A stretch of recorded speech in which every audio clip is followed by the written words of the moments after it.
Hello વિદ્યાર્થી મિત્રો, આજના વિડીયો લેક્ચરમાં આપણે અકાઉન્ટન્સી વિષયને લગતા એક MCQની ચર્ચા કરીશું.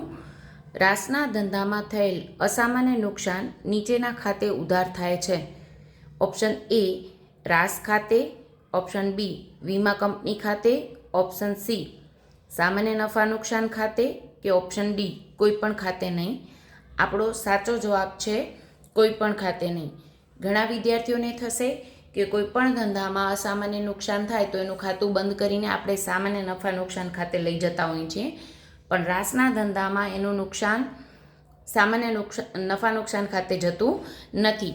આડત માલના હિસાબોમાં જનરલી આપણે એવી એન્ટ્રી કરતા હોઈએ છીએ કે સપોઝ 10,000નું નુકસાન થયું હોય, એમાં વીમા કંપની 6,000 આપે તો વીમા કંપની ખાતે 6,000, 4,000 જે નુકસાન ગયું છે એની એન્ટ્રી આપણે ઉધારતા હોઈએ છીએ.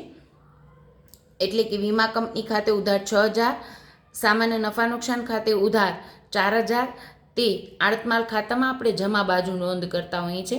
એટલે ઘણા વિદ્યાર્થીઓ કહેશે કે 6,000 આપણે વીમા કંપનીના મળ્યા, વીમા કંપની પાસે દાવો મંજૂર થયો હોય વીમા કંપની ખાતે, અને 4,000 રૂપિયા અસામાન્ય નફાનું નુકસાન છે, અસામાન્ય નુકસાન આપણે રાસ ખાતે પણ જમા કરીએ. પણ ના, આપણે રાસ ખાતામાં, આડતમાલ ખાતામાં આ એન્ટ્રી સાચી છે, જ્યારે રાસ ખાતામાં અસામાન્ય નુકસાનની કોઈ નોંધ થતી નથી.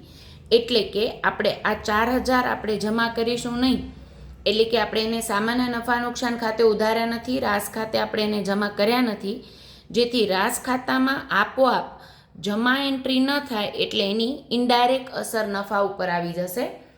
આને કહેવાય છે એ રાસના ધંધાનું સ્વતંત્ર નુકસાન છે.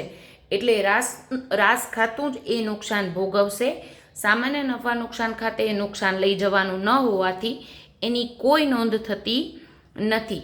ઘણી બધી કોમ્પિટિટિવ એક્ઝામમાં જ્યાં કોમર્સનું પેપર આવતું હોય છે ત્યાં આવા MCQ પૂછાતા હોય છે, કારણ કે ઘણીવાર ઉતાવળમાં વિદ્યાર્થી લખી આવે છે સામાન્ય નફા નુકસાન ખાતે, પણ નહીં, રાસના ધંધામાં એ નુકસાન સ્વતંત્ર રાસનું જ કહેવાય છે. એટલા માટે જમા નોંધ નહીં કરતા આપોઆપ નફા પર એની અસર આવે છે.